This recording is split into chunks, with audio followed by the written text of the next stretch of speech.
On today's show, we talk about the current status of the Brett Kavanaugh nomination to the Supreme Court and the impending testimony between Christine Ford and Kavanaugh himself. And yes, I say between, the testimony between these two folks, because effectively the decision that it's going to have to be made here for the Senate Judiciary Committee is whether or not they're going to believe the allegations made by Christine Ford or whether or not they're going to believe the defense or the rebuttal or the statement, the question and answer session, the way that Kavanaugh responds to these allegations. And I don't see how this ends in a simple way. I don't see how there's any simple solution here as far as determining who to believe, because this is not a court of law, which we talk about this today on the program. This is a court of effectively public opinion, it's a political event, not a court that's seeking justice in the justice system. And so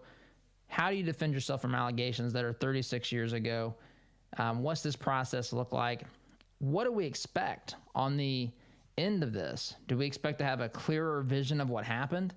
I'm not saying that the testimony should not be sought after or heard. I'm simply saying, what do we expect? What are the expectations here? And there's no way Kavanaugh can prove his innocence. And there's definitely some strong political connotations, especially in the, as we enter the final weeks of the midterm elections.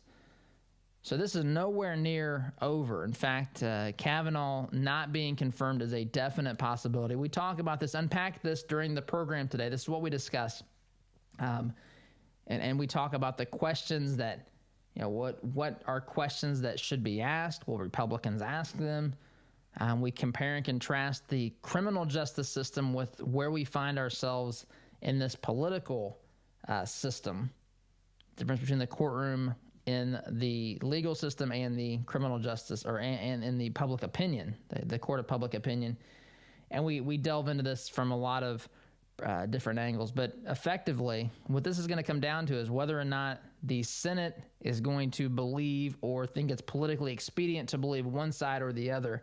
And that's where we find ourselves in this particular situation. So anyway, that's what we discussed today, guys. As always, I appreciate you listening. Have a great day. We will see you tomorrow. Take care.